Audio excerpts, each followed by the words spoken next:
নমস্কার বন্ধুরা, আপনাদের সকলকে আমাদের চ্যানেল তাসনোভা ভয়েসে আন্তরিকভাবে স্বাগত জানাই।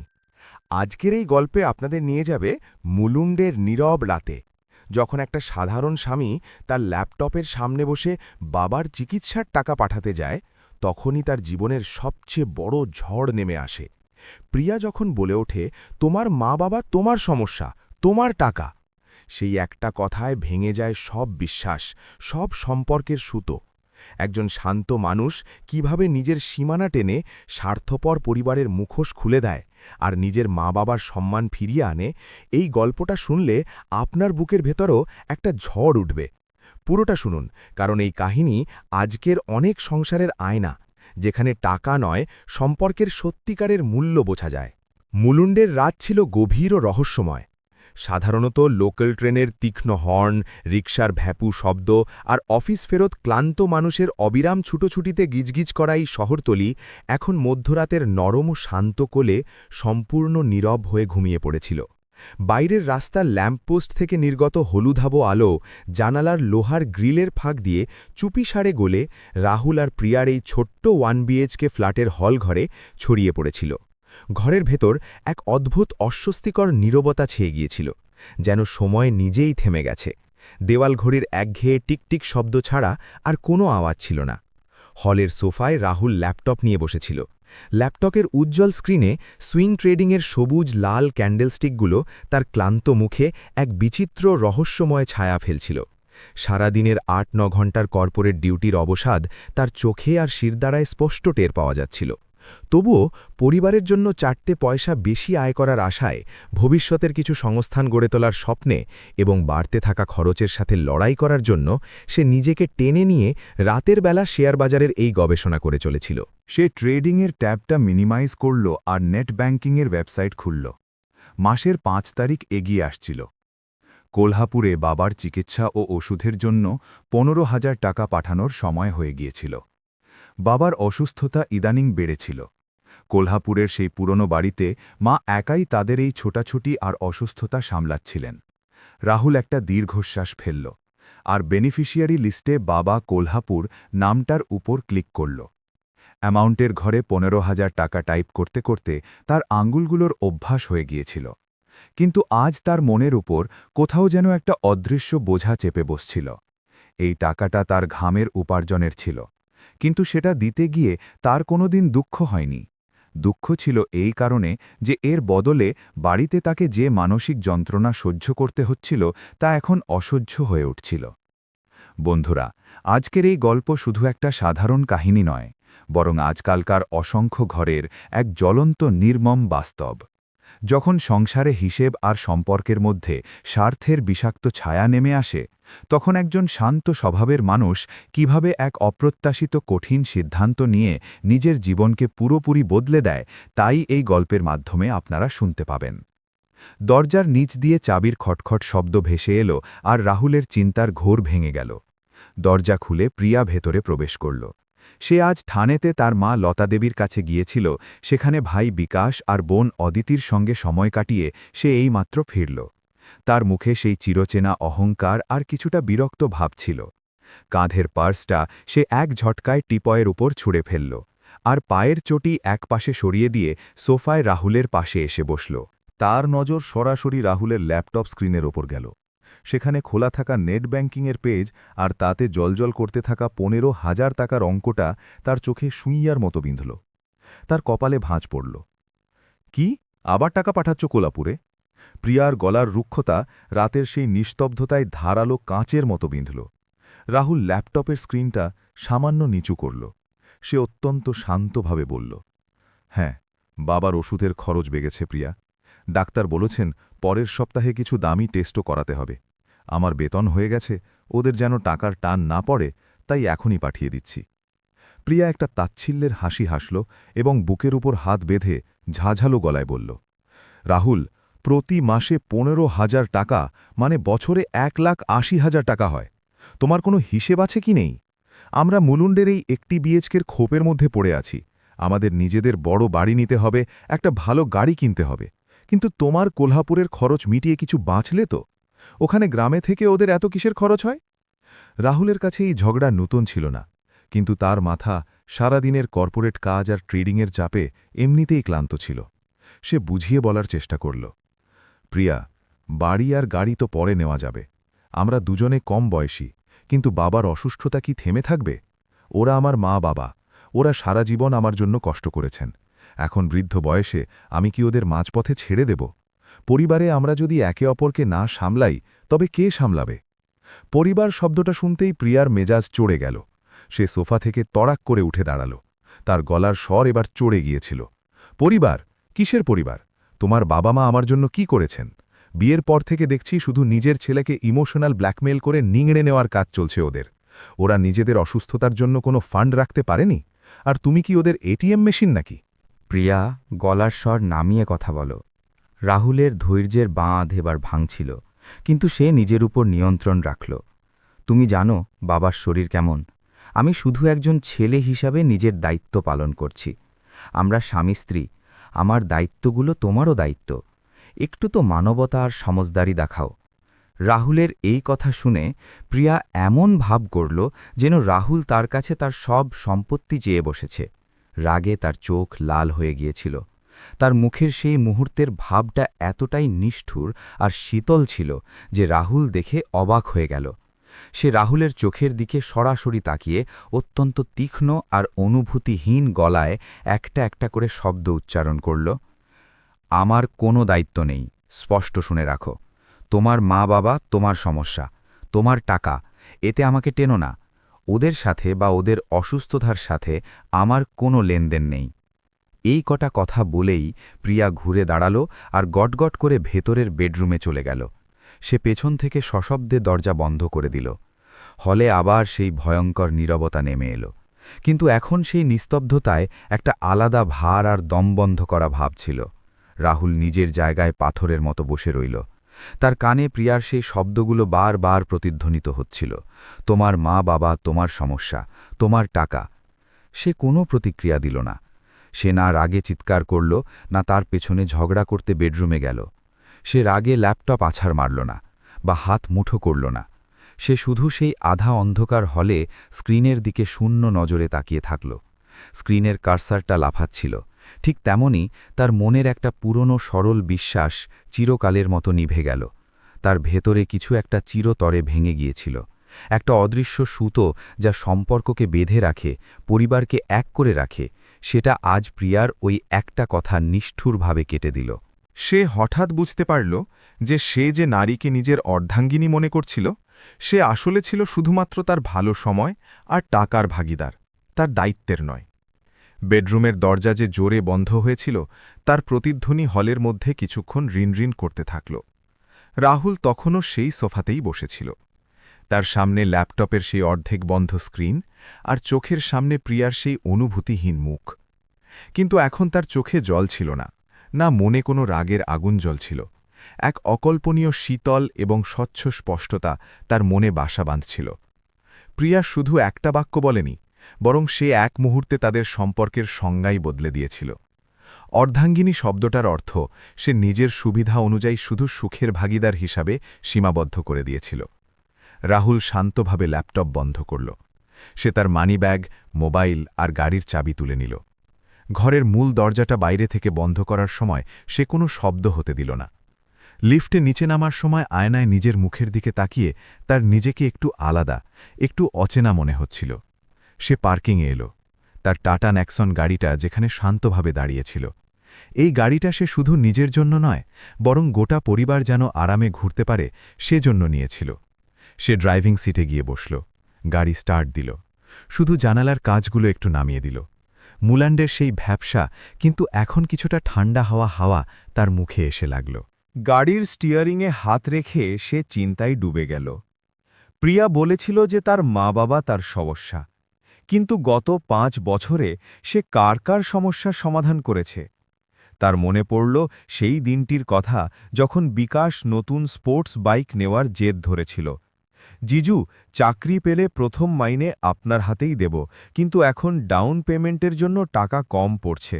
বলার সময় বিকাশের চোখের সেই মিথ্যে কাতরতা রাহুল স্পষ্ট দেখতে পাচ্ছিল।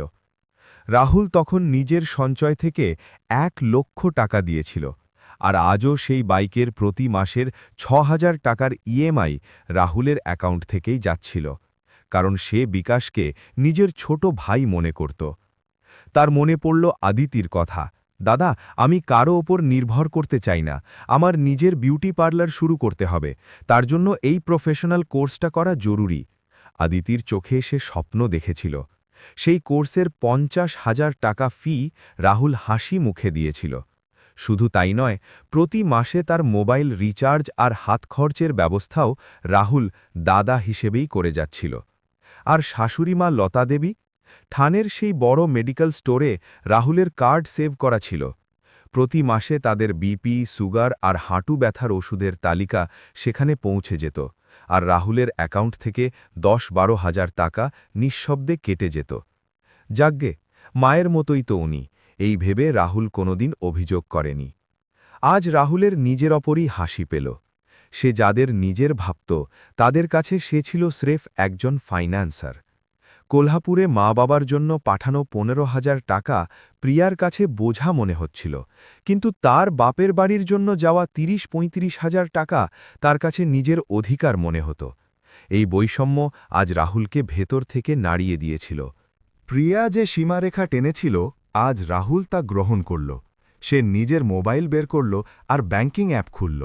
স্ক্রিনের নীল আলোয় রাহুলের আঙুলগুলো খুব স্থির ছিল। রিকারিং ট্রান্সফার আর অটো পে সেকশনে সে গেল। প্রথম ক্লিক, বিকাশ বাইক ইএমআই ৬,০০০ টাকা। Rahul cancel button টিপল। এক মুহূর্তে বিকাশের সেই বাইক এখন সত্যিকারের বিকাশের দায়িত্ব হয়ে গেল। দ্বিতীয় ক্লিক, অদিতি কোর্স অ্যালাওয়েন্স ৮,০০০ টাকা। সে এই ট্রান্সফার ডিলিট করল। অদিতির স্বপ্নের খরচ এখন তাকে নিজে বা তার বাড়ির লোকেদেরই বইতে হবে। তৃতীয় এবং সবথেকে গুরুত্বপূর্ণ পরিবর্তন, ঠানে মেডিকেল স্টোর অটোবিল। রাহুল সেই কার্ড সেখান থেকে আনলিঙ্ক করে দিল। শাশুড়িমার ওষুধের খরচ এখন তাদের পরিবারের সমস্যা ছিল। রাহুলের মধ্যে কোনো কাজই সে রাগের মাথায় করেনি। প্রতিটি ক্লিকে সে এক ধরনের তৃপ্তি পাচ্ছিল, যেন কয়েক বছর ধরে তার কাঁধের ওপর থাকা এক অপ্রয়োজনীয় বোঝা এখন নেমে গেছে। সে কোলহাপুরের ১৫,০০০ টাকার ট্রান্সফারে হাতও দিল না। ওই টাকাটা ছিল তার কর্তব্য, তার ভালোবাসা। তোমার মা বাবা তোমার সমস্যা, তোমার টাকা তোমারই দায়িত্ব। প্রিয়ার শব্দগুলো তার মাথায় আবারও প্রতিধ্বনিত হল। ঠিক বলেছ প্রিয়া, একদম ঠিক বলেছ। আজ থেকে নিয়ম তোমারই চলবে, রাহুল মনে মনে বিড়বিড় করল। সে মোবাইল পকেটে রাখল আর গাড়ির সিটে মাথা এলিয়ে দিল। বাইরের রাস্তায় একটা রিকশা যাচ্ছিল। সোসাইটির গার্ডের বাঁশির শব্দ দূর থেকে শোনা যাচ্ছিল। রাহুলের এখন বাড়ি গিয়ে ঝগড়া করার ইচ্ছে ছিল না, বা প্রিয়াকে সে কি করেছে সেটা বলারও প্রয়োজন বোধ করল না। সে শুধু সেই মুহূর্তটার অপেক্ষা করতে চাইল যখন প্রিয়ার এই আর্থিক সাম্রাজ্যে প্রথম ফাটল ধরবে। যে নিস্তব্ধতায় রাহুল এই সবটা করল, সেই নিস্তব্ধতা ছিল আগামীকালকের ঝড়ের পূর্বাভাস। কিন্তু রাহুল এখন আর সেই ঝড়কে ভয় পাচ্ছিল না, কারণ সে এখন নিজের চারপাশে এক মজবুত দেওয়াল তুলে নিয়েছিল। সে ঠিক করেছিল যে এখন সে আর কারোর ঢাল হবে না। যতক্ষণ না সামনের মানুষটার সম্পর্কের মর্যাদা বুঝতে পারছে, ততক্ষণ সে শুধু একজন ব্যক্তি হিসেবেই বাঁচবে, এটিএম হিসেবে নয়। গাড়ি থেকে নেমে ওপরে যাওয়ার সময় রাহুলের পদক্ষেপে এক অন্যরকম আত্মবিশ্বাস ছিল। এই আত্মবিশ্বাস প্রতিশোধের নয়, বরং সত্যের ছিল। সে বেডরুমে না গিয়ে হলের সোফায় শোয়ার সিদ্ধান্ত নিল। চোখ বন্ধ করার সময় তার মুখে এক চিমটে হাসি ছিল। সে জানত যে আগামীকাল সকালে যখন ব্যাংকের মেসেজগুলো প্রিয়ার বাপের বাড়ির লোকেদের মোবাইলে পৌঁছবে, তখন আসল খেলা শুরু হবে। রাতের সেই ঘুটঘুটে অন্ধকারে মুলুন্ডের সেই 1 BHK ফ্ল্যাটে রাহুল এখন শান্তিতে ঘুমিয়ে পড়ল। তার জীবনের এক বড় অধ্যায়ের সমাপ্তি হল, আর এক নতুন কঠোর বাস্তবের উদয় হতে চলেছিল। পরের দিন যথারীতি সকাল হল। রাহুল 7:30টায় উঠল। হলের সোফার চাদর গুছিয়ে সে ফ্রেশ হতে গেল। প্রিয়া আগেই উঠে রান্নাঘরে ছিল, কিন্তু সে রাহুলের সাথে একটা কথাও বলল না। তার মুখে গত রাতেরই রাগ আর এক ধরনের নীরবতা বজায় ছিল। সকাল হলে রাহুল গতরাতের বিষয়ের জন্য ক্ষমা চাইবে বা মানানোর চেষ্টা করবে, এমনটাই তার চিরকালীন ধারণা ছিল। কিন্তু রাহুল তাকে কিছু না বলে শান্তভাবে নিজের টিফিন নিল, ল্যাপটপ ব্যাগ কাঁধে ঝুলালো আর ঘর থেকে বেরিয়ে পড়ল।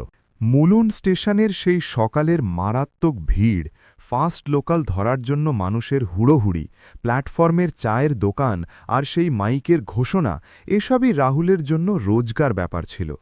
কিন্তু স্টেশনের সেই গোলমালের মধ্যেও রাহুলের মনে এক অদ্ভুত শান্ত ভাব ছিল যা সে আগে কখনো অনুভব করেনি। সাধারণত লোকালের দরজায় ঝুলে থাকার সময় বা ভেতরে ভিড়ের চাপে দাঁড়িয়ে থাকার সময় তার মাথায় পরের মাসের ইএমআই, শাশুড়িমার ওষুধের বাড়তে থাকা খরচ বা অদিতির ক্লাসের ফি কিভাবে ম্যানেজ হবে এমন অনেক হিসেব ঘুরত। সেই বোঝার তলায় সে সবসময় চাপে থাকত। আজ অবশ্য সেই হিসেবগুলোর ভারে নুয়ে থাকা তার ঘাড় একদম সোজা ছিল। কাল রাতের একটা ক্লিকেই সে সব বন্ধন ছিঁড়ে ফেলেছিল। আজ তার নিঃশ্বাস ছিল সত্যি মুক্ত।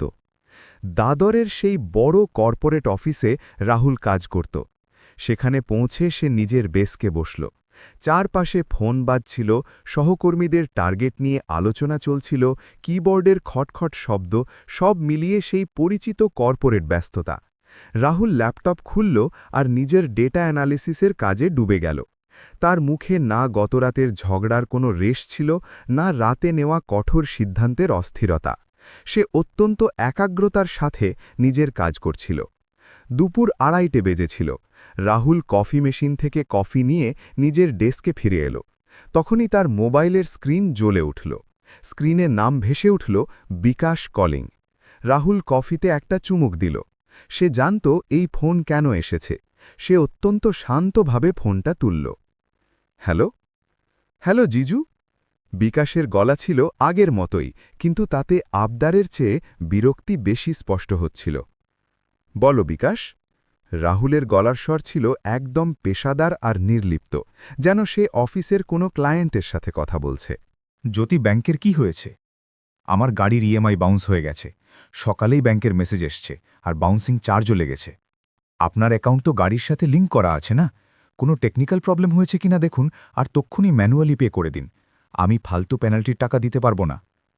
বিকাশ এক নিঃশ্বাসে সব বলে ফেলল। তার কথা বলার ধরনে এটা স্পষ্ট ছিল যে সেই বিষয়টাকে একদম স্বাভাবিক বলে ধরে নিয়েছে এবং এখানে যেন রাহুলেরই কোনো ভুল আছে। রাহুল ল্যাপটপ স্ক্রিনের একটা এক্সেল শিটে কিছু সংখ্যা টাইপ করতে করতে অত্যন্ত শান্তভাবে উত্তর দিল। টেকনিক্যাল প্রবলেম কিছুই নেই বিকাশ। ইএমআই বাউন্স হয়েছে কারণ আমি কাল রাতেই ওই অটোপে ক্যান্সেল করে দিয়েছি। ওপাশ থেকে কয়েক সেকেন্ড শ্মশানের মতো নীরবতা ছেয়ে গেল। বিকাশ যা শুনেছে তা যেন সে বিশ্বাসই করতে পারছিল না। কি? ক্যান্সেল করে দিয়েছেন? কিন্তু কেন? আর আমাকে তো বলেনওনি আপনি। এখন আমি কি করব? বলার প্রয়োজন মনে করিনি। রাহুলের গলার স্বর মোটেও চড়া ছিল না। সে খুব ধীরস্থিরভাবে কথা বলছিল।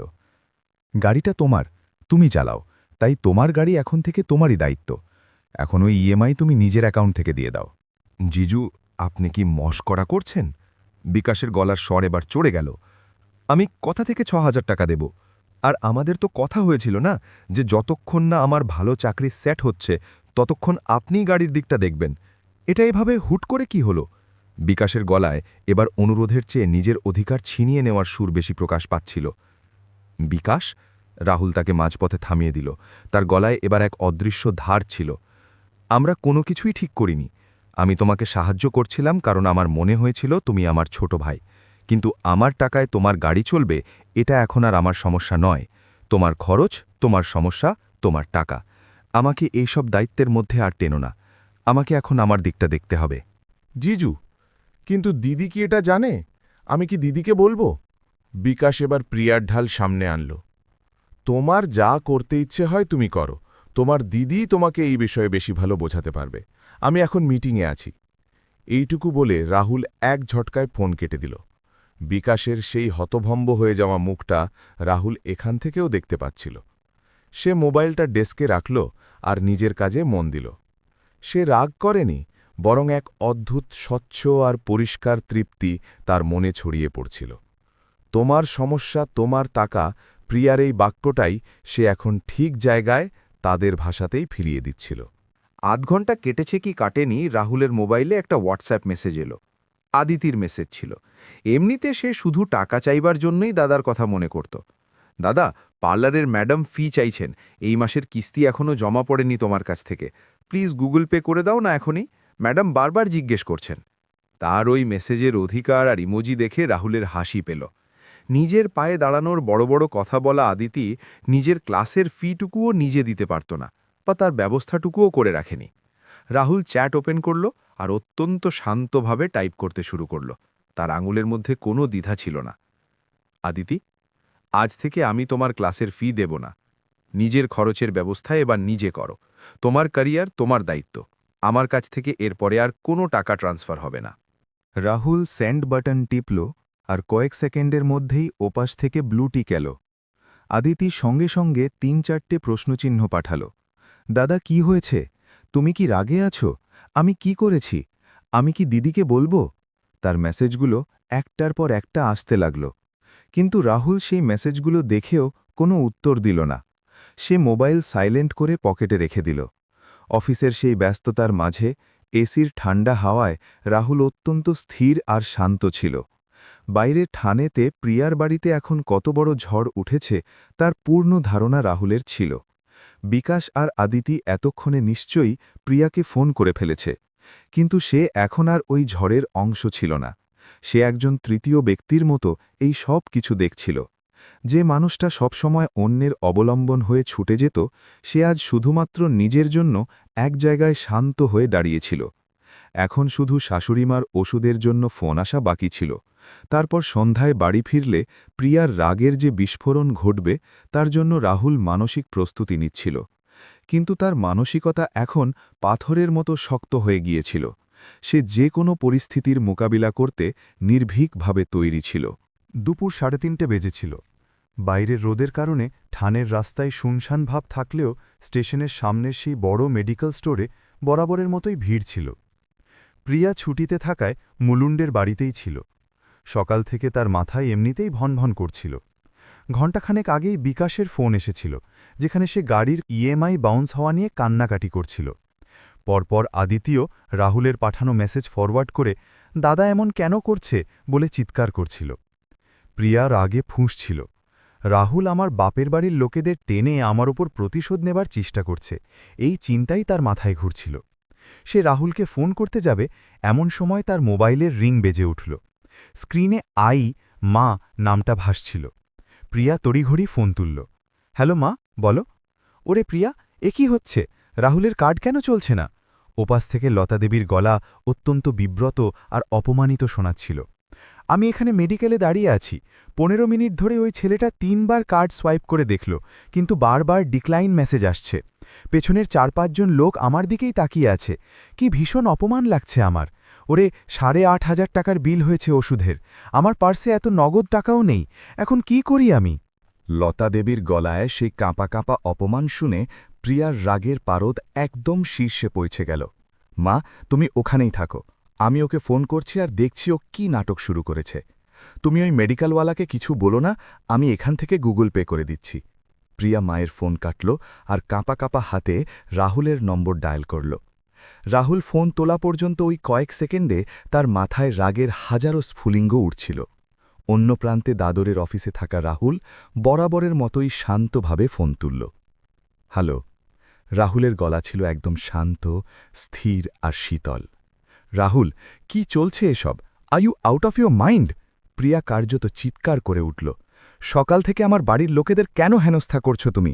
বিকাশকে বলেছ ইএমআই দেবে না, আদিতিকে কাঁদিয়েছ, আর এখন আমার মাকে মেডিকেলের লোকজনের সামনে অপদস্থ করে রেখেছ।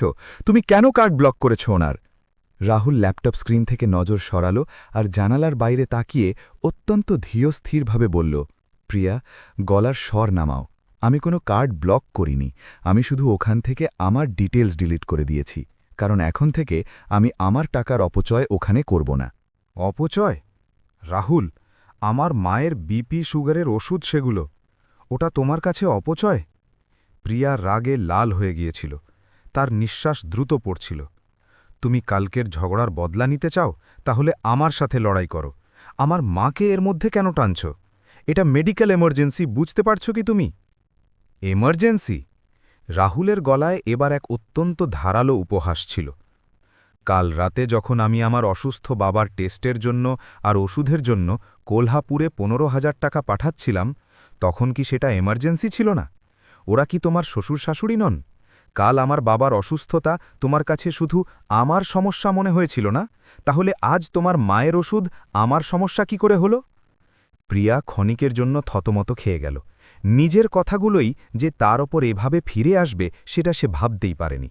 সে আমতা আমতা করে নিজের দিক সামলে নিয়ে বলল, সেটা আলাদা ছিল রাহুল। আমার মায়ের পরিস্থিতি আলাদা। উনি একা থাকেন, ওনার পেনশন নেই, আর উনি এখন দোকানে দাঁড়িয়ে আছেন। তুমি প্লিজ টাকা ট্রান্সফার করে দাও। আমরা বাড়ি ফিরলে এই বিষয়ে কথা বলবো। না প্রিয়া, রাহুলের গলা এবার পাথরের মতো শক্ত হয়ে গেল। এতে আলাদা কিছুই নেই। কাল রাতে তুমি আমাকে একটা অত্যন্ত সুন্দর আর পরিষ্কার নিয়ম শিখিয়েছ, যার মা বাবা তার দায়িত্ব। আমি শুধু তোমারই নিয়মের পালন করছি। তাই তোমার মা, তোমার সমস্যা, তোমার টাকা, তোমার মায়ের বিল এবার তুমি তোমার অ্যাকাউন্ট থেকে মেটাও। আমার এর সাথে কোনো সম্পর্ক নেই। রাহুল, তুমি এমন করতে পারো না। তুমি ওনার জামাই। আর তুমি আমার বাবার পুত্রবধূ। কাল ওই নিয়ম তোমার ওপর খাটেনি, আজ আমাকেও জামাই হওয়ার নিয়ম শেখাতে এসো না। আমার মিটিং আছে, আমাকে আর ফোন করবে না। রাহুল এক ঝটকায় ফোন কেটে দিল। প্রিয়া ফোনের স্ক্রিনের দিকে হাঁ করে তাকিয়ে রইল। কল এন্ডেড, এই দুটো শব্দ তাকে তার অসহায়তা বুঝিয়ে দিচ্ছিল। সে ফোনটা সোফায় ছুঁড়ে ফেলল আর মাথায় হাত দিয়ে বসে পড়ল। রাগের জায়গায় এখন এক ভয়ঙ্কর বাস্তব তাকে ধাক্কা দিয়েছিল। বাস্তবের আঘাত লাগলে মানুষের কী রকম অবস্থা হয় তা সে এখন অনুভব করছিল। আজ পর্যন্ত নিজের ৩৫,০০০-এর স্যালারি সে শুধু নিজের জামাকাপড়, পার্লার, বন্ধুদের সাথে পার্টি আর নিজের লাইফস্টাইলের পেছনে খরচ করে এসেছে। ঘরের বাজার, ইলেকট্রিক বিল, ইএমআই আর তার উপর তার বাপের বাড়ির লোকেদের মাসের ২০-২৫,০০০ টাকা, এই সব রাহুলের বেতন থেকেই মিটে যেত। এখন এক মুহূর্তে রাহুল সেই আর্থিক অবলম্বন সরিয়ে নিয়েছে। তাকে এখন নিজের ব্যাঙ্ক অ্যাকাউন্ট থেকে মায়ের ওষুধের জন্য ৮,৫০০, বিকাশের ইএমআইয়ের জন্য ৬,০০০ আর আদিতির জন্য ৮,০০০ টাকা পাঠাতে হবে। মাসের ২২-২৩,০০০ টাকা এক লহমায় তার বেতন থেকে চলে যাবে। এই হিসেব চোখের সামনে আসতেই তার পায়ের তলার মাটি সরে গেল। যে টাকা রাহুলের পকেট থেকে যাওয়ার সময় তার কাছে তুচ্ছ মনে হতো, সেই টাকাই এখন নিজের পকেট থেকে দেওয়ার সময় তার কাছে চরম আর্থিক ধাক্কা মনে হচ্ছিল। নিরুপায় হয়ে দাঁতে দাঁত চেপে সে মায়ের অ্যাকাউন্টে ৮,৫০০ টাকা ট্রান্সফার করল। বাইরের সন্ধ্যা নামছিল। মুলুন্ডের সেই ঘরের জানালা দিয়ে আসা আলো এখন ধীরে ধীরে কমে আসছিল, আর ঘরে এক ভারী দম বন্ধ করা উত্তেজনা ছড়িয়ে পড়ছিল। প্রিয়া খাঁচায় বন্দি বাঘিনীর মতো হলের মধ্যে পায়চারি করছিল। প্রতিটা অতিবাহিত মিনিটের সাথে সাথে তার রাগ আর রাহুলের প্রতি ঘৃণা বাড়ছিল। অন্যদিকে রাহুলের লোকাল ট্রেন এখন মুলুন্ড স্টেশনে পৌঁছল। সে প্ল্যাটফর্মে নামল। নিত্যদিনের ভিড় ঠেলে সে স্টেশনের বাইরে এলো আর পায়ে হেঁটে বাড়ির দিকে রওনা হল। তার মনে কোনো অনুশোচনা ছিল না। সে জানত যে বাড়ি পৌঁছনোর পর দরজা খুললেই তাকে এক ভয়ঙ্কর ঝড়ের মোকাবিলা করতে হবে। কিন্তু এখন রাহুলের কোনো আপোস করার বা পিছিয়ে যাওয়ার মানসিকতা ছিল না।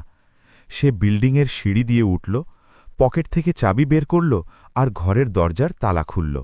ক্লিক করে শব্দ হল আর সে দরজা খুলল।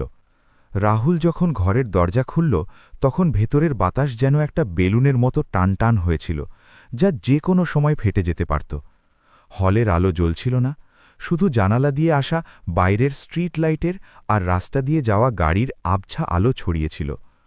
মুলুন্ডের ওই বিল্ডিংগুলোতে ঘরের দেওয়াল কত পাতলা হয় তা দুজনেই জানত। তাই তাদের এই সংঘর্ষ গলার জোরে নয়, বরং শব্দের তীক্ষ্ণতায় লড়া হতে যাচ্ছিল। প্রিয়া সোফায় একটা পাথরের মূর্তির মতো বসেছিল।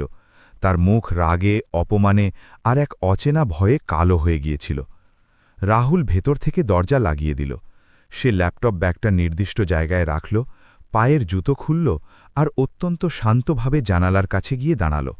সে প্রিয়ার দিকে তাকালও না, যেন কিছুই ঘটেনি, এমনই ছিল তার হাবভাব। এই নীরবতা প্রিয়ার জন্য আরও বেশি যন্ত্রণাদায়ক ছিল। রাহুলের এই নির্লিপ্ততায় প্রিয়ার ধৈর্যচ্যুতি ঘটল। সে নিজের জায়গা থেকে শটান উঠে দাঁড়াল। হলো? শান্তি হলো তো আপনার? তার গলা কাঁপছিল। প্রতিবেশীরা যেন শুনতে না পায় সেজন্য সে গলার স্বর নিচু রেখেছিল, কিন্তু সেই চাপা গলার রাগ ছিল ফনা তোলা সাপের মতো।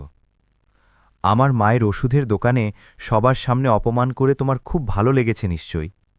এখন রাতে খুব ভালো ঘুম হবে তোমার, তাই না? রাহুল ঘুরে তার দিকে তাকাল। তার চোখে না ছিল রাগ, না ঘৃণা, না কোনো অপরাধবোধ। ছিল শুধু এক হিম শীতল নির্লিপ্ততা। আমি কাউকে রাস্তায় বসাইনি প্রিয়া। সে খুব ধীরস্থির আর মাপা শব্দে বলল, আমি শুধু ওনাদের নিজেদের পায়ে দাঁড়াতে শেখাচ্ছি, যে কাজটা তোমার অনেক আগেই করা উচিত ছিল। আমি শুধু আমার দায়িত্বগুলো থেকে সেই জিনিসগুলো বাদ দিয়েছি যেগুলো আমার কোনোদিনই ছিল না। একটা কথার জন্য এত ভয়ঙ্কর বদলা নিচ্ছ তুমি, রাহুল? প্রিয়ার চোখ জল আর রাগে ভরে গিয়েছিল, তার নিঃশ্বাস দ্রুত বইছিল। কাল রাতে রাগের মাথায় আমি একটা কথা কি বলেছি? তুমি আক্ষরিক অর্থেই আমার পরিবারের আর্থিক পথ বন্ধ করে দিলে। বিকাশের ইএমআই, আদিতির ক্লাস আর আমার অসুস্থ মায়ের ওষুধ, এই সব এক নিমেষে বন্ধ করার সময় তোমার হাত একবারও কাঁপল না? মানুষ এতটাও প্রতিহিংসা পরায়ণ আর নিষ্ঠুর হতে পারে না। তুমি একদিনে আমার পরিবারকে পথে বসিয়ে দিয়েছ। রাহুল একটা দীর্ঘশ্বাস ফেলল, তার মুখের প্রশান্তি বিন্দুমাত্র টলল না। এটা বদলা নয় প্রিয়া, এটা বাস্তবের আয়না, আর ওটা তুমি আজ প্রথমবার দেখছ বলেই তোমার কাছে এত ভয়ঙ্কর মনে হচ্ছে। কাল তুমি বলেছিলে যে তোমার মা বাবা তোমার সমস্যা, তোমার টাকা, ওটা শুধু একটা বাক্য ছিল না প্রিয়া, ওটা ছিল তোমার মানসিকতা। তুমি কাল নিজের হাতে আমাদের সম্পর্কের মাঝে একটা সীমারেখা টেনে দিয়েছ। আমি শুধু সেই সীমারেখাটা মেনে নিয়েছি আর সেটা পার হওয়া বন্ধ করেছি। এতে প্রতিহিংসা কোথায় এলো? আমি শুধু তোমারই নিয়ম তোমার পরিবারের ওপর প্রয়োগ করেছি। কিন্তু আমার বাড়ির লোকেদের পরিস্থিতি আলাদা, রাহুল। প্রিয়া এবার মরিয়া হয়ে আর কিছু যা কান্নাকাটি করে যুক্তি দিতে লাগল। বিকাশ এই তো সবে চাকরিতে ঢুকেছে, ওর মাইনে বেশি নয়। অদিতি এখনও শিখছে, ওকে নিজের পায়ে দাঁড়াতে হবে। আর মায়ের কোনো পেনশন নেই। ওদের আমাদের সাহায্যের, আমাদের কাকার প্রয়োজন। রাহুল, তুমি এভাবে হুট করে হাত গুটিয়ে নিতে পারো না। তুমি ওনাদের জামাই, ঘরের বড় ছেলে। আর আমার বাবার পরিস্থিতি কি? রাহুলের গলা এবার একটু ধারালো হল, কিন্তু তবুও তা অত্যন্ত নিয়ন্ত্রিত ছিল। ওনারা বৃদ্ধ, অসুস্থ, ওনাদের চিকিৎসার প্রয়োজন। যখন আমি আমার নিজের বাবার জন্য কিছু টাকা পাঠাই, তখন তোমার কাছে সেটা বোঝা আর আমার সমস্যা মনে হয়। কিন্তু যখন তোমার ভাইকে দামি বাইকের শখ পূরণ করতে হয়, বোনকে দামি ক্লাসে ভর্তি হতে হয়, তখন সেটা আমাদের কর্তব্য হয় কি করে? গত ৩ বছর ধরে আমি তোমার পরিবারের আর্থিক ভার বহন করছি। মাসে ২০-২৫ হাজার টাকা আমি ওনাদের শখের জন্য দিচ্ছিলাম। তখন তোমার কাছে আমার বেতন তোমার অধিকার মনে হতো। কিন্তু আমার জন্মদাতা মা বাবার জন্য মাত্র ১৫,০০০ টাকা দেওয়ার সময় তোমার কাছে আমার বেতন হুট করে তোমার টাকা হয়ে গেল। এটা কি দ্বিচারিতা নয়? প্রিয়ার কাছে এই প্রশ্নের সরাসরি কোনো উত্তর ছিল না। সে কোণঠাসা হয়ে পড়েছিল, কিন্তু তার অহংকার তাকে হার মানতে দিচ্ছিল না। সে হাত নেড়ে বলতে লাগল, আমরা একটা টিম, আমরা স্বামী স্ত্রী, সংসারে আমাদের একে অপরের পরিবারকে বুঝে চলা উচিত। কিভাবে তুমি টাকার ব্যাপারে এতটা হিসেবি হতে পারো? টিম কি শুধু একদিক থেকেই খালে? রাহুল তাকে মাঝপথে থামিয়ে দিল এবং তার চোখের দিকে সরাসরি তাকিয়ে বলল, তুমি আমাকে স্বামী নয়, বরং শুধু একটা এটিএম মেশিন ভেবে এসেছিলে। যতক্ষণে মেশিন তোমার বাড়ির লোকদের জন্য টাকাও গড়ে দিচ্ছিল, তাদের প্রয়োজন পূরণ করছিল, ততক্ষণ আমি খুব ভালো জামাই ছিলাম, ভালো স্বামী ছিলাম। কাল যখন আমি আমার বাবার জন্য টাকা পাঠাতে গেলাম, তখন তোমার হুট করে নিজের ঘর আর ভবিষ্যতের কথা মনে পড়ে গেল। তোমার মনে হলো আমরা মুলুন্ডের এই খোঁয়াড়ের মতো ঘরে থাকি, আমাদের বড় গাড়ি নিতে হবে। তাহলে গত ৩ বছর তোমার ভাই বোনের আবদার মেটানোর সময় তোমার এই ঘরকে খোঁয়ার মনে হয়নি কেন? তখন কেন আমাদের ভবিষ্যতের কথা মনে পড়েনি তোমার? প্রিয়া এবার পুরোপুরি ভেঙে পড়ল। রাগে ফুঁপিয়ে কাঁদতে কাঁদতে সে বলল, তুমি টাকার হিসেব করছো আমার সাথে? সম্পর্কের মধ্যে এমন লেনদেন থাকে না রাহুল, তুমি এক মুহূর্তে সব শেষ করে দিচ্ছ। লেনদেন আমি নয়, তুমি শুরু করেছ কাল। রাহুল অত্যন্ত দৃঢ় আর কঠোর গলায় বলল। যখন তুমি বলেছিলে যে তোমার টাকা তোমার সমস্যা, তখন তুমি সম্পর্কের মায়া কাটিয়ে সেখানে শুধু শুকনো হিসেব নিয়ে এসেছিলে। আর এখন যখন সেই একই হিসেব আমি তোমার বাপের বাড়ির লোকেদের উপর প্রয়োগ করলাম, তখন তোমার হুট করে সম্পর্ক আর মানবতার কথা মনে পড়ে গেল। প্রিয়া, এই বাড়িতে আমার টাকা এখন থেকে শুধু সেখানেই খরচ হবে যেখানে তার মর্যাদা থাকবে এবং যেখানে সেটা আমার সমস্যা হবে না। ঘরে একটা অসহ্য দম বন্ধ করা নীরবতা ছেয়ে গেল। ফ্রিজের কম্প্রেসারের ঘর ঘর আওয়াজটুকু শুধু সেই নিস্তব্ধতায় শোনা যাচ্ছিল। প্রিয়ার চোখ দিয়ে জল পড়ছিল, কিন্তু সেগুলো অনুশোচনার ছিল না, বরং নিজের জালে নিজেই আটকে পড়ার অসহায়তার ছিল। সে এখন স্পষ্ট দেখতে পাচ্ছিল যে তার বাড়ির লোকেদের সব জাঁকজমক রাহুলের বেতনের ওপর দাঁড়িয়েছিল। এখন রাহুল সেই আড়াল সরিয়ে নেওয়ায় তাকে নিজের ৩০,০০০ টাকার বেতন থেকে মায়ের ওষুধ, ভাইয়ের ইএমআই আর বোনের খরচ চালাতে হবে। এই হিসেব চোখের সামনে আসতেই তার বুক কেঁপে উঠল। তাহলে এখন কি হবে? প্রিয়া আঁচল দিয়ে চোখ মুছতে মুছতে জিজ্ঞেস করল। তার গলা এখন পুরোপুরি নরম আর লাচার হয়ে গিয়েছিল। এখন কি তুমি আমার বাড়ির লোকেদের মাঝপথে ছেড়ে দেবে? ওরা বাঁচবে কিভাবে? ওটা এখন আর আমার কাজ নয়। রাহুল অত্যন্ত পরিষ্কার আর অকাট্য শব্দে নিজের রায় জানালো। তোমার বেতন আছে না? তাহলে করো খরচ তোমার বাড়ির লোকেদের ওপর। তোমাকে কে আটকেছে? আমি আমার মা বাবাকে দেখব, তুমি তোমার মা বাবাকে দেখো। কাল তুমি এই নিয়ম বানিয়েছ না, তাহলে সেটা এখন মুখ বুজে পালন করো, কিন্তু আমার কাছে আর কখনো টাকার আশা করো না। আমি এখন আর কারোর এটিএম হব না, বিষয় শেষ। রাহুল বেডরুমের দিকে চলে গেল। প্রিয়া সেখানেই সোফায় এলিয়ে পড়ল। আজ পর্যন্ত যে মধ্যবিত্ত সুবিধা আর স্বার্থপরতার আবরণের আড়ালে এসে জীবন কাটাচ্ছিল, সেই আবরণ রাহুল অত্যন্ত নির্দয়ভাবে ছিঁড়ে ফেলেছিল। তাকে এখন বাস্তবের রুক্ষতার মুখোমুখি হতে হতো। রাহুল বেডরুমের দরজা টেনে দিল, আর প্রিয়া সেই অন্ধকার হলে নিজের চিন্তা আর সংকটের ঘূর্ণিপাকে একা বসে কাঁদতে থাকল। ঠানের পশ্চিমে অবস্থিত একটি বড় আর আলিশান মঙ্গল কার্যালয়ে আজ প্রিয়ার খুড়তুতো ভাইয়ের বিয়ের রিসেপশন ছিল। বাইরে থেকে রং বেরঙের আলো সাজসজ্জা করা হয়েছিল, আর ভেতরের প্রশস্ত হলে ঝাড়লন্টনের আলো চোখ ধাঁধিয়ে দিচ্ছিল। স্টেজে নবদম্পতি হাসি মুখে উপহার গ্রহণ করছিল। একপাশে ডিজেতে গান বাজছিল, আর অন্য পাশে বুফে কাউন্টার থেকে আসা পাওভাজি, মশলা ভাত আর গরম জিলিপির রাবড়ির গন্ধে গোটা হল ম করছিল। পৈঠানি শাড়ি, নাকের নথ আর গজরায় সাজা মহিলাদের দল একপাশে আড্ডা দিচ্ছিল। অন্যদিকে সাফারি স্যুট আর সিল্কের কুর্তা পরা পুরুষেরা রাজনীতি আর শেয়ার বাজার নিয়ে আলোচনা করছিল। মহারাষ্ট্রের যে কোনো মধ্যবিত্ত বিয়ের এটা ছিল একটা অত্যন্ত পরিচিত ছবি। রাহুল আর প্রিয়া হলে প্রবেশ করল। তাদের মধ্যে এখন স্বামী স্ত্রীর মতো কোনো মায়া অবশিষ্ট ছিল না। তারা শুধু সমাজকে দেখানোর জন্য একসাথে পথ চলছিল। প্রিয়ার মুখের উপর চাপের ছাপ স্পষ্ট বোঝা যাচ্ছিল। গত 15-20 দিনে নিজের বেতন থেকে মায়ের ওষুধ, বিকাশের ইএমআই আর আদিতির খরচ চাহাতে গিয়ে তার নাভিশ্বাস উঠে গিয়েছিল। ক্রেডিট কার্ডের বিল বেড়ে গিয়েছিল আর মুখের উজ্জ্বলতা হারিয়ে গিয়েছিল। রাহুল অবশ্য শান্ত এক দিঘির মতো ছিল। সে একটা সাধারণ কিন্তু সুন্দর ইস্ত্রি করা ফর্মাল শার্ট পরেছিল। তার হাঁটা চলায় কোনো দ্বিধা বা অপরাধবোধ ছিল না। একজন নির্লিপ্ত অতিথির মতো সে হলে এলো। হলে ঢোকার সাথে সাথেই তাদের নজর ভিআইপি টেবিলের কাছে দাঁড়িয়ে থাকা লতা দেবী, বিকাশ আর আদিতির ওপর পড়ল। ওই তিনজনই রাহুলকে দেখামাত্র শক্ত হয়ে গেল। লতা দেবী চোখের রাগ না লুকিয়ে অন্যদিকে তাকিয়ে রইলেন। বিকাশ রাগে দাঁত কিড়মির করছিল। তার চোখে স্পষ্ট ফুটে উঠছিল, এই মানুষটা আমার গাড়িকে পথে বসিয়ে দিয়েছে। আদিতি রাহুলকে দেখে মুখ বাঁকালো আর বান্ধবীদের সাথে চলে গেল। রাহুল এসবের কোনো কিছুতেই কান দিল না। সে অত্যন্ত নির্বিকারভাবে একটা খালি টেবিলের পাশে গিয়ে দাঁড়াল। প্রিয়া অবশ্য সঙ্গে সঙ্গে তার মায়ের কাছে আত্মীয় স্বজনদের ভিড়ে গিয়ে মিশে গেল। অল্পক্ষণ পরেই আত্মীয় স্বজনের মধ্যে রাহুলের নামে ফিসফাস শুরু হল। প্রিয়ার মাসি, মামি আর অন্যান্য নারী আত্মীয়রা হাতে স্টার্টারের প্লেট নিয়ে রাহুলের দিকে তেরছা নজরে তাকিয়ে নিজেদের মধ্যে কানাকানি করতে লাগল। দেখেছ, এসেছে কেমন নবাবের মতো, মুখে কোনো লজ্জা শরম আছে দেখো ওর, এক মাসি চাপা গলায় বলল। ওরে, লতা দিদিকে আক্ষরিক অর্থে কাঁদিয়েছে ও। কাল দিদি বলছিল ও নাকি হুট করে সব খরচে হাত গুটিয়ে নিয়েছে। দিদির বিপির ওষুধের মেডিকেল অ্যাকাউন্ট পর্যন্ত বন্ধ করে দিয়েছে। কি স্বার্থপর মানুষ গো এটা। আরেকজন মশলা মাখিয়ে কথাটাকে আরও উস্কে দিল। ধীরে ধীরে এই ফিসফাস মহিলাদের দল থেকে পুরুষদের দলে গিয়ে পৌঁছল। প্রিয়ার বড় মামা সুরেশ রাও, যিনি নিজেকে পরিবারের কর্তা আর সবজান্তা মনে করতেন, তিনি হাতে জিলিপির প্লেট নিয়ে রাহুলের দিকে এগিয়ে এলেন। তার সাথে প্রিয়ার একজন কাকা আর অন্যান্য আত্মীয়রা ছিল। তাদের আসার ধরনে এক ধরনের আক্রমণাত্মক ভাব, আর রাহুলকে সবক শেখানোর উদ্দেশ্য স্পষ্ট ছিল। কি রাহুল রাও, কেমন আছো? ইদানিং তো তোমার দেখাই পাওয়া যায় ভার। সুরেশ রাও মামা অত্যন্ত বাঁকা আর উপহাসের সুরে শুরু করলেন।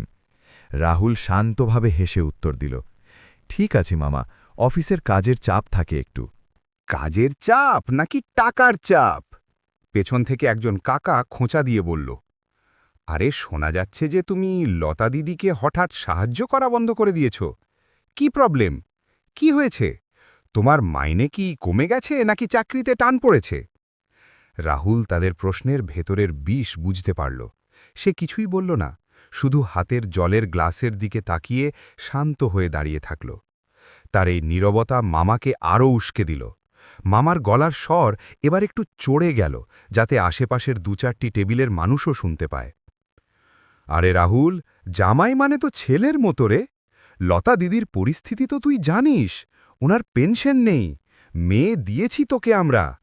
এমন অসুস্থ শাশুড়ির একজন বৃদ্ধ মহিলার খরচ এক লহমায় বন্ধ করে দেওয়াটা কেমন স্বার্থপরতা? তোর কি মনে হয়েছে তুই টাকা দেওয়া বন্ধ করলেই আমাদের লতা না খেয়ে থাকবে? আমরা আছি ওনার পেছনে শক্ত হয়ে, কিন্তু তোর আসল রূপ সবাই দেখে নিল আজ। আশেপাশের মানুষও এখন তাদের দিকে কান পাতল। প্রিয়া আর লতা দেবী দূর থেকেই নাটক দেখছিল, কিন্তু রাহুলের পক্ষ নিতে কেউ এগিয়ে এলো না। উল্টো রাহুলকে সবার সামনে অপমানিত হতে দেখে তাদের মুখে এক ধরনের প্রতিশোধের তৃপ্তি ছিল। ঠিক কথা মামা, আরেকজন আত্মীয় এগিয়ে এলো। আরে এত ভালো মাইনে তোমার, মুলুন্ডে ফ্ল্যাট আছে, নিজের গাড়ি নিয়ে ঘোরো, আর শাশুড়ির ৪-৫ হাজার টাকার ওষুধের জন্য আর শালকের গাড়ির জন্য তোমার মন এত ছোট হলো কি করে? আরে সম্পর্ক টিকিয়ে রাখতে হয় রাহুল। টাকার জন্য এত হিসেবি হওয়া মানুষ পরিবারকে কখনো সুখী রাখতে পারে না। প্রিয়া বেচারি এখন নিজের মাইনে মায়ের জন্য খরচ করছে, তাহলে স্বামীর দরকার কি? সবার পক্ষ থেকে রাহুলের ওপর একটা প্রচণ্ড মানসিক চাপ সৃষ্টি করা হচ্ছিল। তাকে অপরাধী, স্বার্থপর আর অর্থলোভী প্রমাণ করার এটা ছিল এক যৌথ প্রচেষ্টা। মানুষ, সমাজ আর আত্মীয় স্বজনকে ভয় পেয়ে হলেও যেন পিছু হটে, এটাই ছিল তাদের চাল। পরিবেশ এবার বেশ উত্তপ্ত হয়ে উঠছিল। অনেক নজর রাহুলকে আসামির কাঠগড়ায় দাঁড় করিয়ে তার দিকে স্থির হয়েছিল। ঠাণের সেই আরিশান বিয়েবাড়ির এক কোণে এখন যেন একটা অঘোষিত আদালত তৈরি হয়ে গিয়েছিল। সুরেশ রাও মামা, অন্যান্য আত্মীয় আর তাদের পেছনে শক্ত সমর্থন পাওয়ার ভাব নিয়ে দাঁড়িয়ে থাকা লতাদেবী, বিকাশ আর আদিতির মুখে এখন রাহুলের বেইজ্জতি দেখার এক প্রবল ঔৎসুক্য ছিল। ডিজের আওয়াজ আর খাবারের ভিড়ের গোলমাল একপাশে চলছিল ঠিকই, কিন্তু এই জটলার উত্তেজনার কারণে আশেপাশের মানুষের নজর এখন রাহুলের দিকেই আটকে ছিল। প্রিয়া অবশ্য ভেতর থেকে ভয় কুঁকড়ে যাচ্ছিল, তার বুক ধড়ফড় করছিল, কারণ সে জানত যে রাহুল যদি মুখ খোলে আর সত্য বেরিয়ে আসে, তবে তার আর তার পরিবারের মুখোশ সবার সামনে খুলে যাবে। রাহুল হাতের জলের খালি গ্লাসটা পাশের একটা টেবিলে শান্তভাবে রাখল। সে সুরেশ রাও মামা আর আশেপাশের আত্মীয়দের চোখের দিকে অত্যন্ত স্থির আর তীক্ষ্ণ নজরে তাকাল। তার গলার স্বর মোটেও চড়া ছিল না, তাতে কোনো হম্বতম্বি চিৎকার বা বিরক্তি ছিল না, কিন্তু তার গলায় ছিল এক গভীর আর ধারালো তেজ, যা ওই ভিড়ের মিথ্যে আভিজাত্যকে এক মুহূর্তে চুরমার করে দিল। মামা, আপনি আমাকে স্বার্থপর বলছেন না? রাহুল অত্যন্ত ধীর স্থিরভাবে, কিন্তু প্রত্যেকের কানে স্পষ্ট পৌঁছবে এমন গলায় বলল। আর বলছেন যে আমি হুট করে শাশুড়িমার সাহায্য করা বন্ধ করে দিয়েছি, কিন্তু আপনি কি জানেন যে এই সাহায্য কবে আর কিভাবে শুরু হয়েছিল? মামার কপাল কুঁচকে গেল। তিনি কিছু বলার আগেই রাহুল আবার বলতে শুরু করল। এবার তার গলার স্বর আরও গম্ভীর হল। গত ৩ বছর মামা, গত ৩ বছর এই লতাদেবীর বিপি আর সুগারের ওষুধের মাসে ৮-১০ হাজার টাকার বিল আমার অ্যাকাউন্ট থেকে অটোপে হতো। পেছনে দাঁড়িয়ে থাকা ওই যে আপনার আদরের বিকাশ, ওর ওই স্পোর্টস বাইকের ডাউন পেমেন্ট আমি দিয়েছি, আর প্রতি মাসের ৬,০০০ টাকার ইএমআই গত ২ বছর ধরে আমার বেতন থেকেই যাচ্ছিল।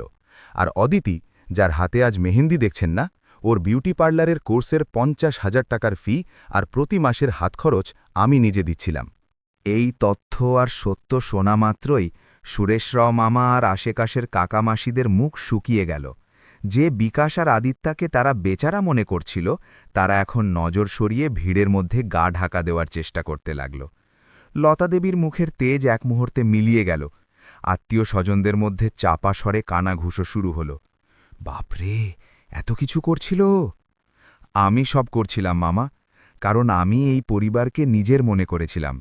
আমি টাকার হিসেব কোনোদিন করিনি, কিন্তু আমার এই নিঃস্বার্থ হওয়ার দাম আমি ১৫ দিন আগে এক রাতে বুঝতে পারলাম। আমার জন্মদাতা বাবা কোলহাপুরে অসুস্থ। ওনার চিকিৎসার জন্য, টেস্টের জন্য আর ওষুধের জন্য আমি আমার নিজের ঘামের উপার্জনের বেতন থেকে ১৫,০০০ টাকা পাঠাচ্ছিলাম। তখনই আপনার এই ভাগ্নি, আমার অর্ধাঙ্গিনী প্রিয়া, আমার সামনে এসে দাঁড়ালো আর আমাকে বলল যে আমার কোলহাপুরের খরচের কারণে ওর মুলুন্ডে বাড়ি কেনার স্বপ্ন পূরণ হচ্ছে না। রাহুল একটু থামল। হলের ওই কোণে এখন পুরো শ্মশানের নীরবতা নেমে এসেছে। প্রিয়ার মুখ ফ্যাকাশে হয়ে গিয়েছিল, তার পায়ের তলার মাটি সরে গিয়েছিল। আমার বাবার অসুস্থতা নিয়ে প্রিয়া আমাকে কি বলেছিল জানেন মামা? রাহুল প্রিয়ার দিকে আঙুল তুলল। তার শব্দগুলো এখন বন্দুকের গুলির মতো বেরোচ্ছিল। ও আমার চোখের দিকে তাকিয়ে অত্যন্ত নিষ্ঠুরভাবে বলেছিল, রাহুল, তোমার মা বাবা তোমার সমস্যা, তোমার টাকা, আমাকে এতে টেনো না। এই বাক্যটা উচ্চারণ করতেই আত্মীয়দের ভিড়ে এক ভয়ঙ্কর স্তব্ধতা নেমে এলো। সুরেশরাও মামা হতভম্ব হয়ে চোখ বড় বড় করে প্রিয়ার দিকে তাকাতে লাগলেন। অন্যান্য নারী আত্মীয়রা যারা এতক্ষণ রাহুলের নিন্দে করছিল, তারা এখন নিঃশ্বাস বন্ধ করে ফেলল এবং প্রিয়ার দিকে অত্যন্ত রাগী নজরে তাকাতে লাগল। মাগো, মেয়েটা এমন করে কথা বলল? এক মাসির মুখ দিয়ে অজান্তেই বেরিয়ে এলো। বলুন মামা। রাহুলের গলার স্বর এবার হলের সত্যিকারের কর্তার মতো গুমগুম করতে লাগল। যদি আমার জন্মদাতা মা বাবা শুধু আমার সমস্যা হয়, তবে প্রিয়ার ভাই, তার বোন আর তার মা আমাদের সমস্যা কি করে হতে পারে? যে ঘরে আমার টাকায় শ্যালকের গাড়ি ঘোরে, শ্যালিকার ক্লাস চলে আর শাশুড়িমার ওষুধ আসে, অথচ যখন আমার বাবার জন্য টাকা পাঠাতে হয় তখন আমার স্ত্রীর কাছে সেটা বোঝা মনে হয়? যদি সম্পর্কের এই সীমারেখা প্রিয়া টেনে থাকে, তবে আমি শুধু সেই সীমারেখাটা কার্যকর করেছি। আমি কোনো সাহায্য হুট করে বন্ধ করিনি মামা। আমি শুধু যার মা বাবা তার দায়িত্ব, প্রিয়ার এই নিয়মটাই তার পরিবারের উপর প্রয়োগ করেছি। এখন যদি সেই নিয়ম আপনাদের কাছে স্বার্থপরতা মনে হয়, তবে ওই নিয়মটা কে বানিয়েছে সেটা আপনারাই ঠিক করুন। হলে এখন কারোরই কিছু বলার অবকাশ ছিল না। রাহুলের বলা সত্য এতটা স্পষ্ট আর আয়নার মতো স্বচ্ছ ছিল যে কেউ পাল্টা যুক্তি দিতে পারল না। সুরেশরাও মামার মাথা অপমানে নিচু হয়ে গেল। যে জামাইকে তিনি সবার সামনে অপদস্থ করতে এসেছিলেন, সেই জামাই তার পরিবারের দ্বিচারিতা অত্যন্ত মার্জিত শব্দে আক্ষরিক অর্থেই ফাঁস করে দিয়েছিল। লতাদেবীরও ওখানে দাঁড়িয়ে থাকার সাহস ছিল না। তিনি কাঁদো কাঁদো মুখ করে সেখান থেকে সরে গেলেন। বিকাশ আর আদিতা তো অনেক আগেই গায়েব হয়ে গিয়েছিল।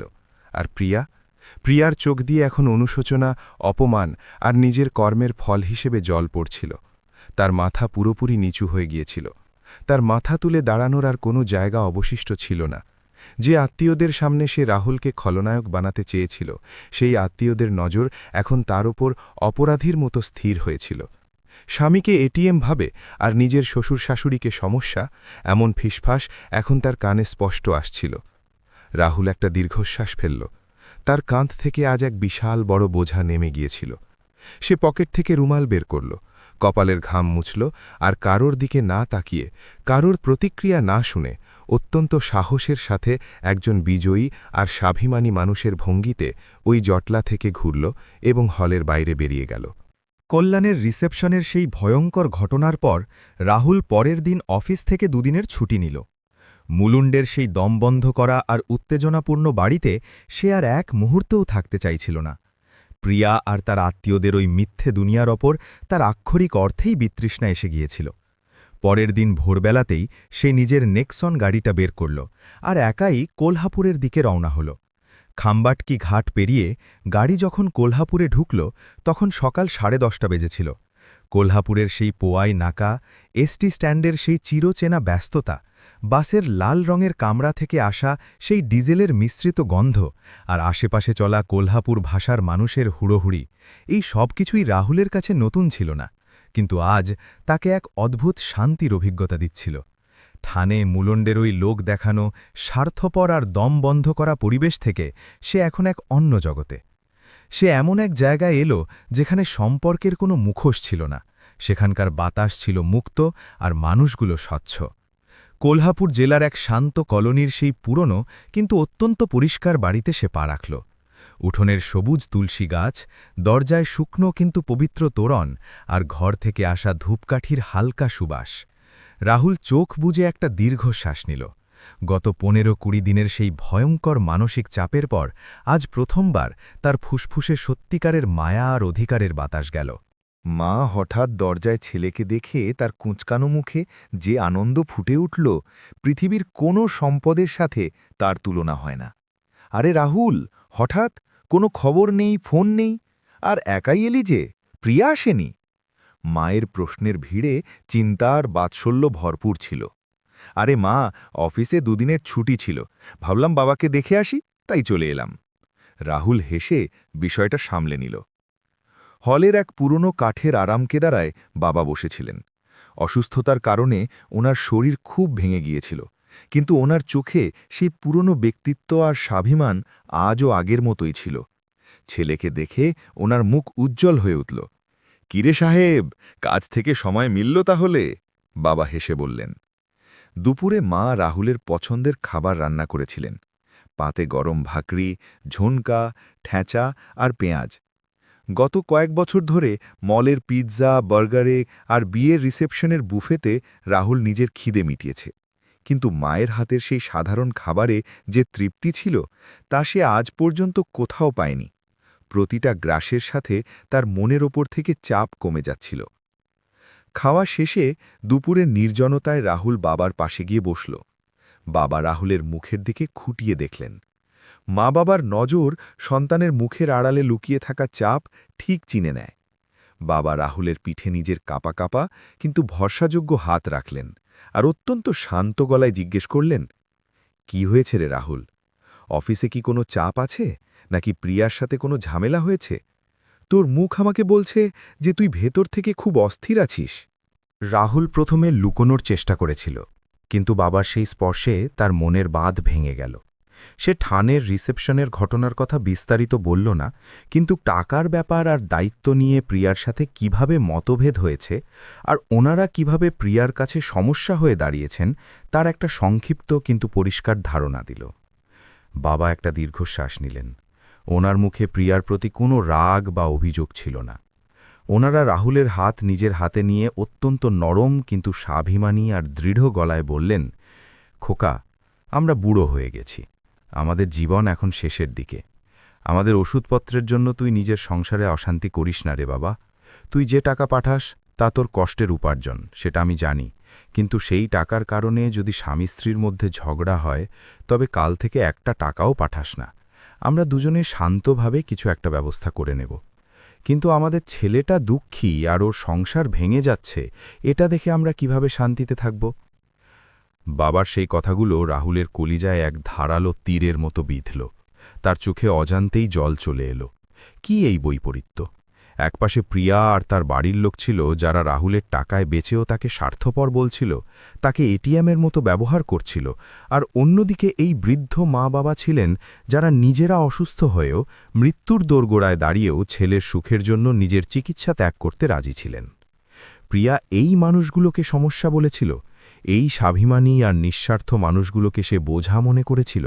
রাহুলের মনে গত 15 দিন ধরে যে এক ভয়ঙ্কর ঝড় বইছিল তা এখন হুট করে শান্ত হয়ে গেল।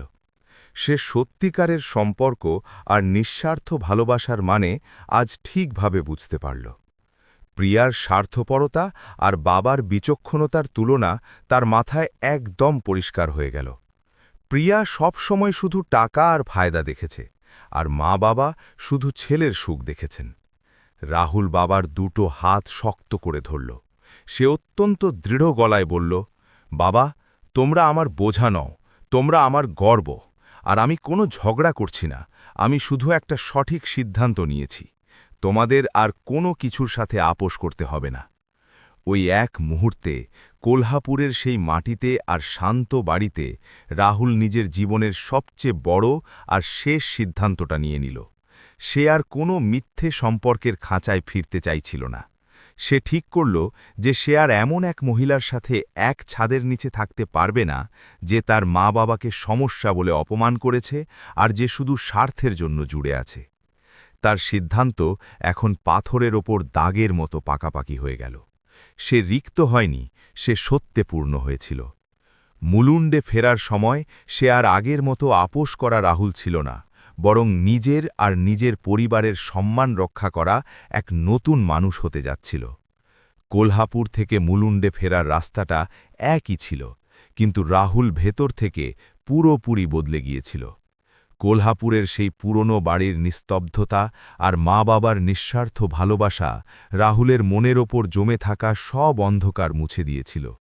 সে যখন মুলুন্ডের অ্যাপার্টমেন্টে পা রাখল, সে কোনো হেরে যাওয়া বা আপোষ করা স্বামী হিসেবে ফেরেনি, বরং নিজের অস্তিত্ব আর স্বাভিমান ফিরে পাওয়া এক শক্ত মানুষ হিসেবে ফিরল। সে দরজার বেল বাজাল। প্রিয়াই দরজা খুলল। সবসময় তার মুখে যে দম্ভ আর অহংকার থাকত তা আজ পুরোপুরি উধাও ছিল।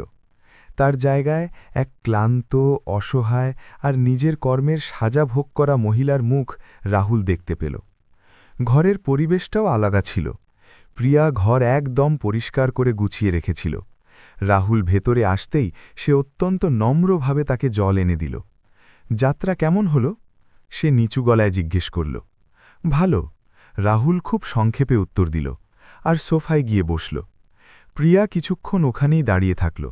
হাতের আঙুলগুলো একে অপরের মধ্যে জড়িয়ে সে নিজের সাহস সঞ্চয় করছিল। গত দুদিন রাহুল যখন কোলহাপুরে ছিল তখন ঠানের বাড়িতে এক বিশাল আর্থিক আর মানসিক ঝড় বয়ে গিয়েছিল। রাহুল যখন সবার সামনে আয়না দেখিয়েছিল, তারপর আত্মীয় স্বজনরাও প্রিয়া আর তার বাড়ির লোকেদের কড়া কথা শুনিয়েছিল। মায়ের ওষুধের খরচ, বিকাশের গাড়ির কিস্তি আর ঘর খরচ, এই সব সামলাতে গিয়ে প্রিয়ার ৩০,০০০ টাকার মাইনের কার্যত ১২টা বেজে গিয়েছিল। নিরুপায় হয়ে বিকাশকে তার অহংকার পাশে সরিয়ে এক দোকানে বিকেলের পার্ট টাইম কাজ খুঁজতে হয়েছিল। আর আদিতাও এখন তার ক্লাস ছেড়ে একটা কল সেন্টারে চাকরির জন্য ইন্টারভিউ দিচ্ছিল।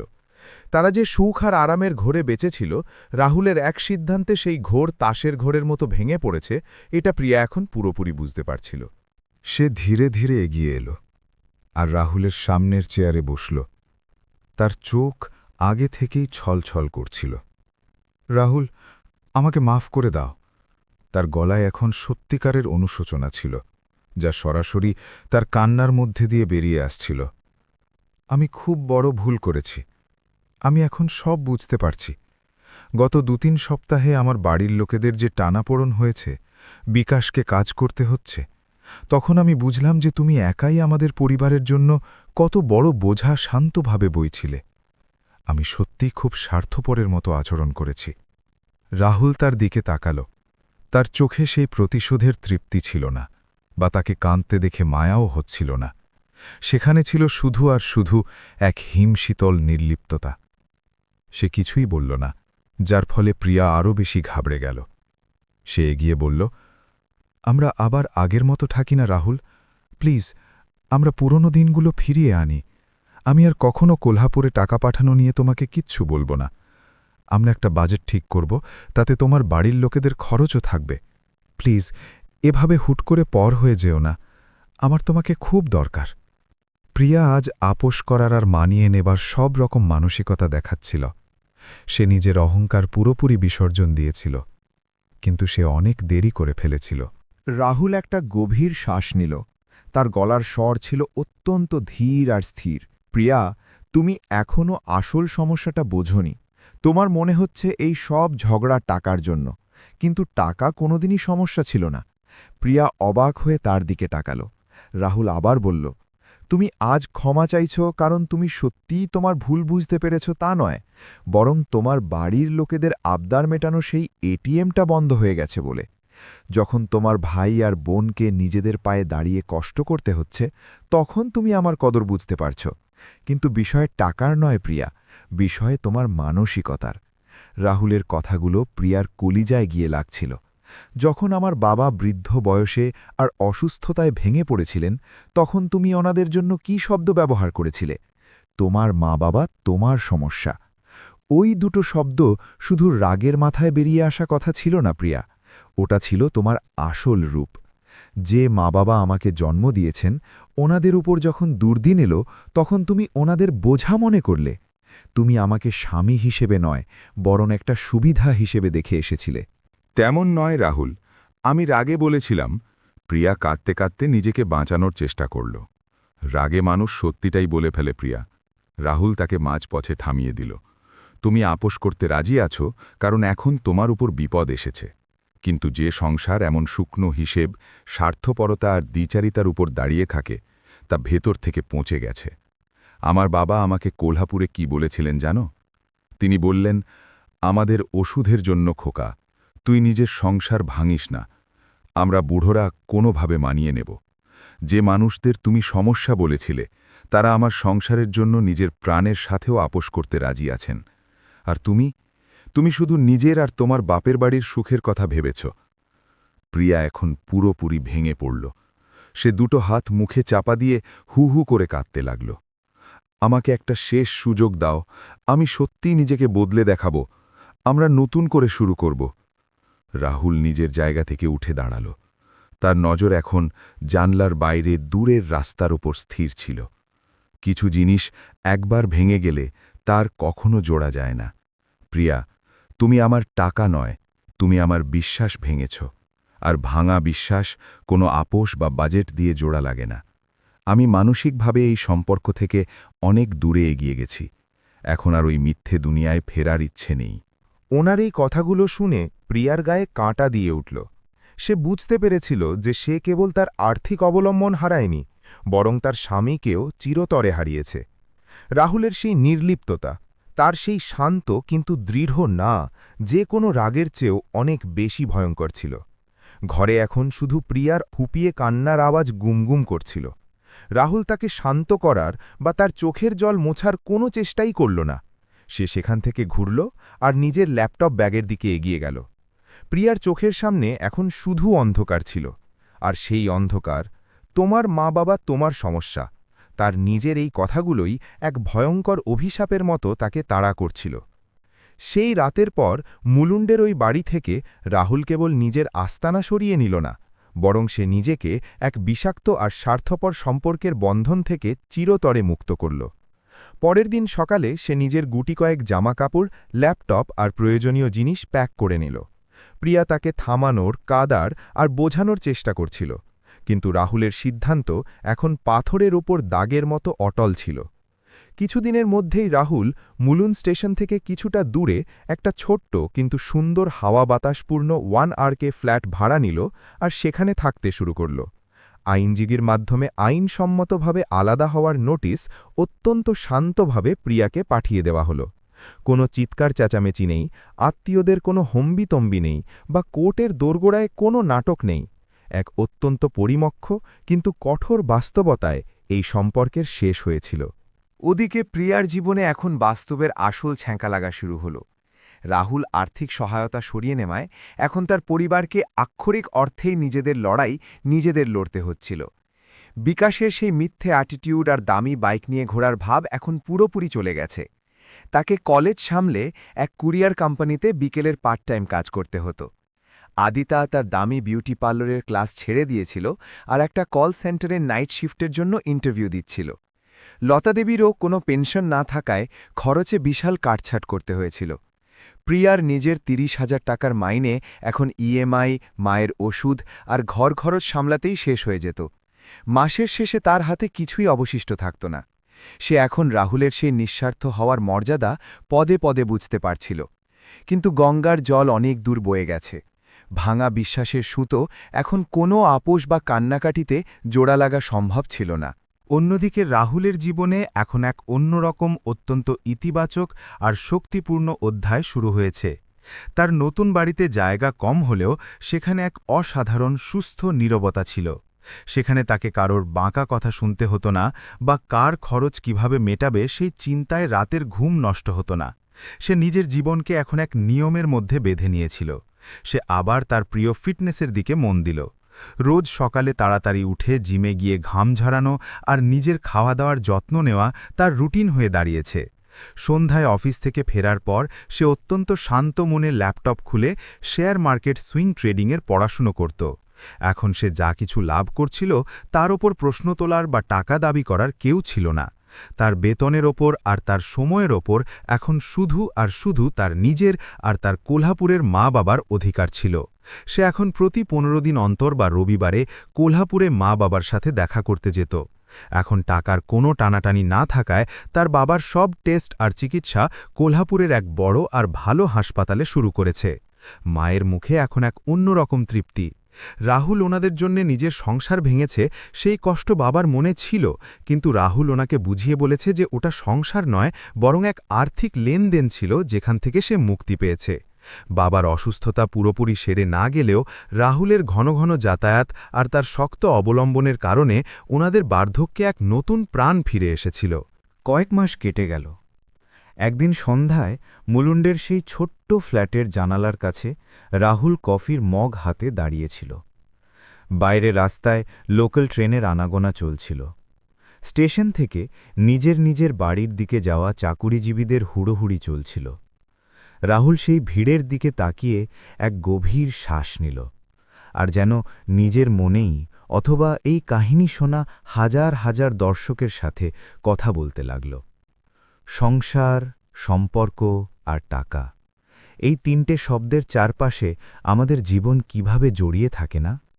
আমরা মধ্যবিত্তরা, পরিবার, এই ভাবনার প্রেমে এতটাই অন্ধ থাকি যে কখনো কখনো নিজেকে শেষ করে দিয়ে অন্যের আশার বোঝা বয়ে বেড়ানোকেই আমরা আমাদের শ্রেষ্ঠ কর্তব্য বলে মনে করি। আমিও ঠিক সেটাই করছিলাম। আমার মনে হতো সবাইকে খুশি রাখা, আমার স্ত্রীর বাপের বাড়ির আর্থিক প্রয়োজন মেটানো, এটাই একজন ভালো স্বামীর কাজ। কিন্তু একদিন হুট করে বাস্তবতা আমার চোখের ওপর থেকে পর্দা অত্যন্ত নির্দয়ভাবে সরিয়ে দিল।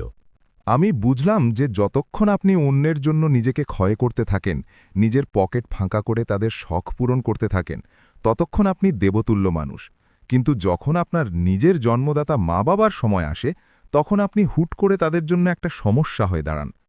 যখন প্রিয়া আমার চোখের দিকে তাকিয়ে বলল, রাহুল, তোমার মা বাবা তোমার সমস্যা, তখন আমার ওর ওপর রাগ হয়নি, আমার নিজের ওপর লজ্জা লেগেছিল। আমরা এমন মানুষদের ওপর আমাদের টাকা, আমাদের সময় আর আমাদের প্রাণ উৎসর্গ করি, যাদের কাছে আমাদের অস্তিত্বের আর আমাদের জন্ম দেওয়া মা বাবার সম্মানের কোনো দামই নেই।